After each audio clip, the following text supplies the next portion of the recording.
আসসালামু আলাইকুম রহমতুল্লাহ বরকাত। আলহামদুলিল্লাহ ওসলাত ওসালাম আলা রসুলিল্লাহ ওয়ালা আলিহি ওয়া আসহাবিহি ওমাওয়ালা। সম্মানিত দর্শকবৃন্দ, আপনাদের সবাইকে স্বাগত জানাচ্ছি জীবনের আলো তাফসিরুল কোরআন অনুষ্ঠান থেকে। আশা করছি সবাই ভালো আছেন এবং আমাদের তাফসিরের পর্বগুলো দেখছেন। আজকে আমরা সূরাত আল ইমরান থেকে দুটো আয়াতের তাফসির পেশ করব ইনশাল্লাহ, 142 এবং 143 নম্বর আয়াত। এই দুটো আয়াতের বিষয়বস্তু হচ্ছে দিন প্রতিষ্ঠায় জিহাদ এবং সবরের গুরুত্ব। সূরাত আল ইমরান আমরা সবাই জানি এটি একটি মাদানী সূরা এবং এই সূরায় অনেক গুরুত্বপূর্ণ প্রসঙ্গ আলোচিত হয়েছে এবং আজকের প্রসঙ্গটাও তেমনি গুরুত্বপূর্ণ একটি বিষয়।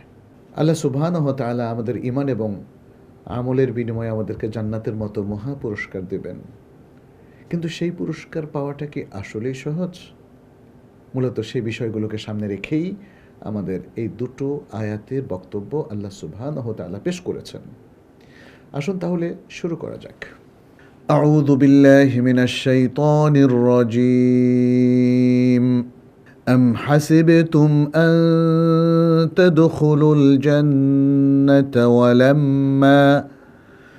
ولما يعلم الله الذين جاهدوا منكم ويعلم الصابرين ولقد كنتم تمنون الموت من قبل أن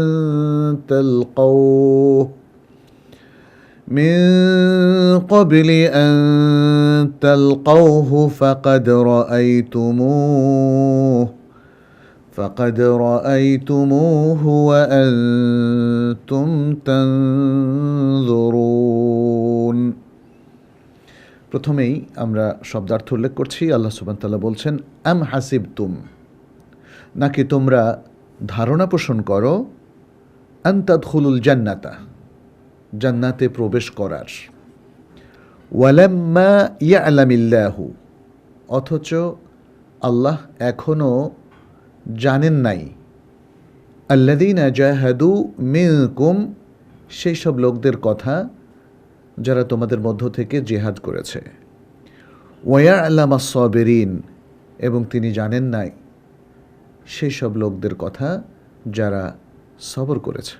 ওয়ালাকাদ কুনতুম তামান্নাউনা, আর তোমরা অবশ্যই আকাঙ্ক্ষা পোষণ করতে, আল মাউতা, মৃত্যুর, মিন ক্বাবলি, পূর্বে, আন তালকাউহু, মৃত্যুর সাক্ষাৎ হওয়ার, অর্থাৎ মিন ক্বাবলি আন তালকাউহু, মৃত্যুর সাক্ষাৎ হওয়ার পূর্বেই তোমরা মৃত্যুর তামান্না করতে।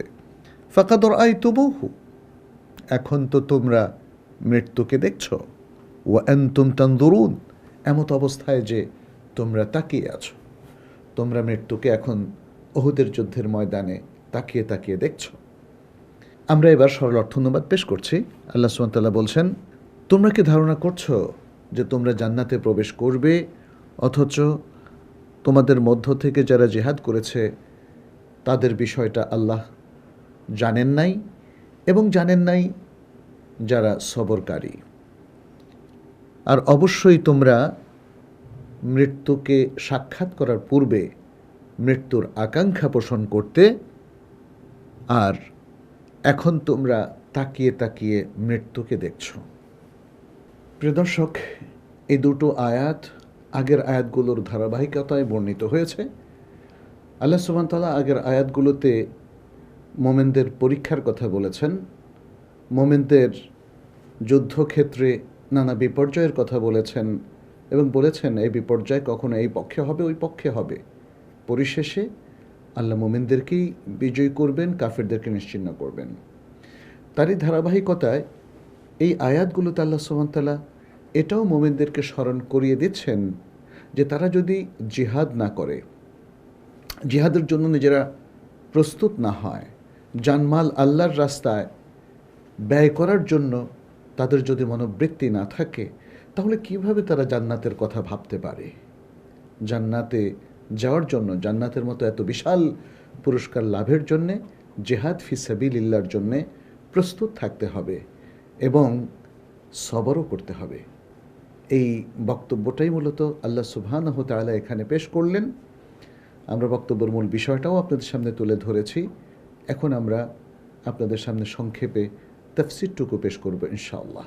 আল্লাহ সুবহানাহু ওয়া তাআলা প্রথম আয়াতটিতে বলছেন, আম হাসিবতুম আন তাদখুলুল জান্নাহ। ইমাম ইবনু জারীর এবং আল ওয়াহিদি তাদের তাফসীর গ্রন্থদ্বয়ে বলেছেন, আম হাসিবতুম আই লা তাযুন্নু ইয়া মা'শারাল মুসলিমিন, হে মুসলিম সম্প্রদায় তোমরা ধারণা করো না, আন তাদখুলুল জান্নাহ আই আন তানালু শারাফা দুখুলিল জান্নাহ ওয়া আনতুম লাম তুবতালু। তোমাদেরকে এখনো পরীক্ষাই করা হয় নাই, তোমাদেরকে এখনো জিহাদের মুখোমুখি করা হয় নাই, এই ধরনের পরীক্ষার আগেই তোমরা কি ধারণা করছো হে মোমেনরা তোমরা জান্নাতে প্রবেশ করতে পারবে?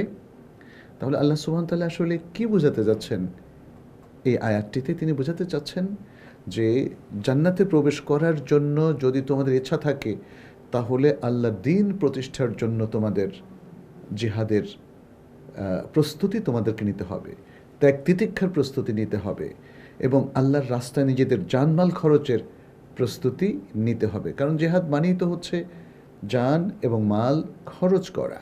ফলে এর মধ্য দিয়ে একজন মোমেন অনেক কাঠখড় পুড়িয়ে নিজের ইমানের পরীক্ষা দিয়ে নানা বিপর্যয় এবং চ্যালেঞ্জের মুখোমুখি হয়ে সে কিন্তু আল্লাহর রাস্তায় টিকে থাকবে। কখনো হতে পারে তার সকল সম্পদ আল্লাহর রাস্তায় দিয়ে দেওয়া লাগতে পারে, কখনো হতে পারে যে তার জীবনটাও আল্লাহর রাস্তায় দিয়ে দেওয়া লাগতে পারে এবং এর বিনিময়ে সে জান্নাত পাবে। আর যদি তাকে কোনো পরীক্ষাই পড়তে না হয় এবং কোনো ধরনের ত্যাগ তিতিক্ষাই করতে না হয়, দুনিয়াকে সে সমান ভাগে ভোগ করে তারপর কি সে জান্নাতে যাওয়ার আশা করতে পারে? তার এই ধারণাটা কি সঠিক? মূলত আল্লাহ সুবহানাহু ওয়া তাআলা এই আয়াতটিতে সেটাই তুলে ধরেছেন।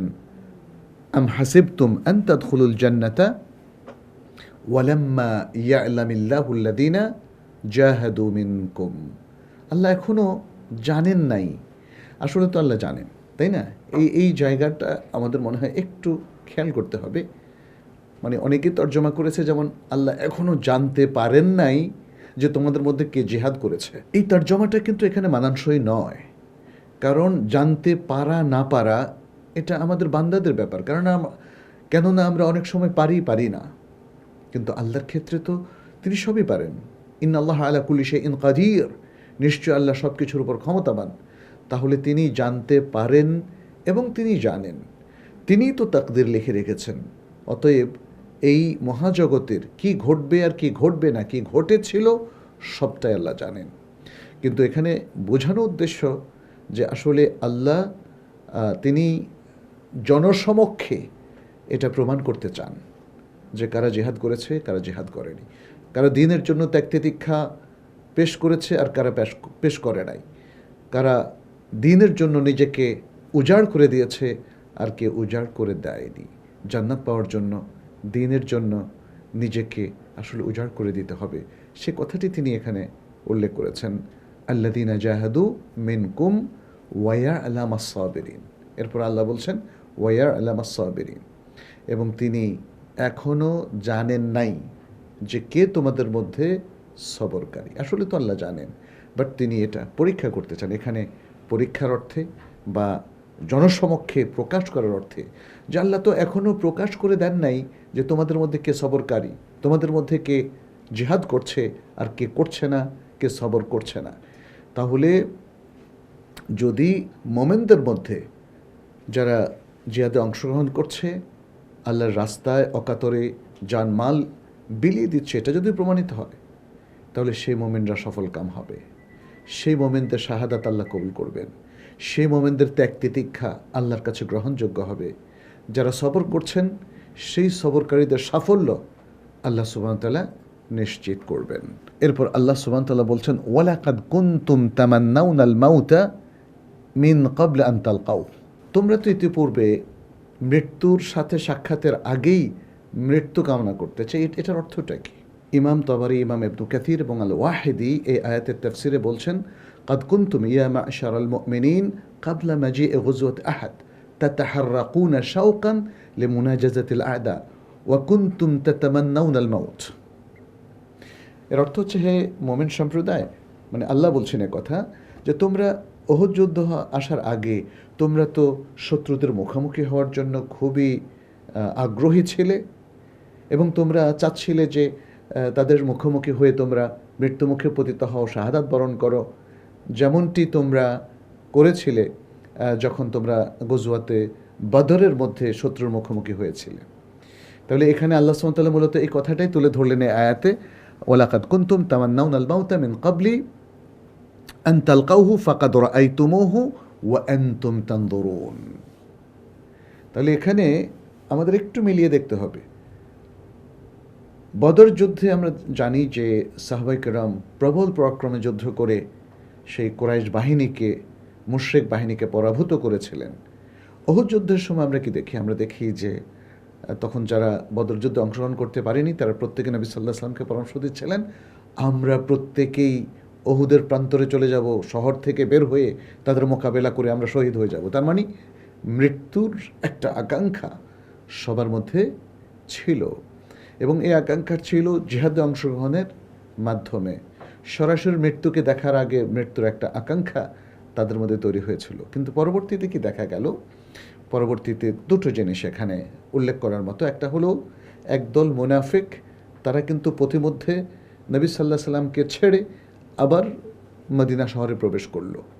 তাহলে এরাই কিন্তু নবী সাল্লাল্লাহু আলাইহি সাল্লামকে মদিনার বাইরে এসে উহুদ প্রান্তরে যুদ্ধের প্রতি উদ্বুদ্ধ করেছিল, অথচ এখন তারা মুনাফিকি করে তারা নবী সাল্লাল্লাহু আলাইহি সাল্লাম থেকে বিচ্ছিন্ন হয়ে গেল।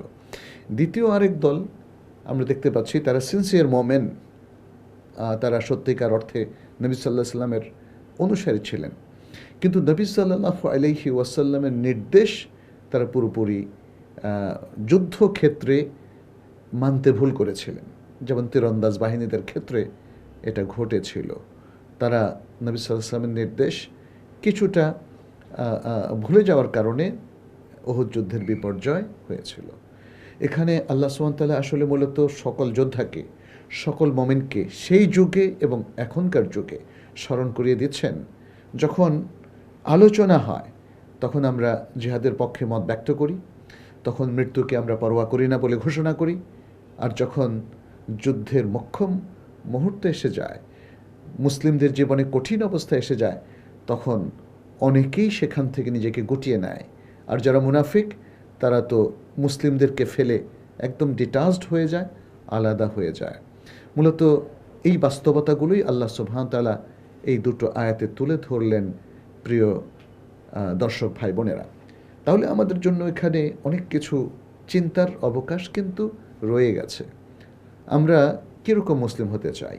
আমরা কি কোনো ধরনের ত্যাগ তিতিক্ষা ছাড়াই, জিহাদে অংশগ্রহণ ছাড়াই আমরা কি আসলে জান্নাত পেতে চাই? আল্লাহর কাছে রিওয়ার্ড চাই? আমরা কি মনে করি যে কোনো ত্যাগ তিতিক্ষা ছাড়াই আমরা সওয়াব পাবো, আল্লাহর কাছে পুরস্কার পাবো? সেটা আসলে সম্ভব নয়।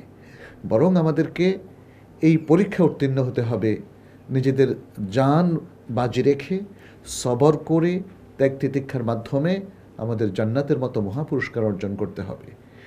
আর আমরা ইতোপূর্বে অথবা অন্যরা যারা মৃত্যুর মুখোমুখি হতে ঘোষণা দিয়েছিল তারা ভয় পায় না, তাহলে মোক্ষম মুহূর্তে, দিনের বিজয়ের মুহূর্তে, প্রয়োজনের মুহূর্তে আমাদেরকে সব ধরনের ত্যাগ তিতিক্ষার জন্য প্রস্তুত থাকতে হবে। এই আলোচনা থেকে প্রিয় দর্শক আমরা বেশ কয়েকটা শিক্ষা পাই।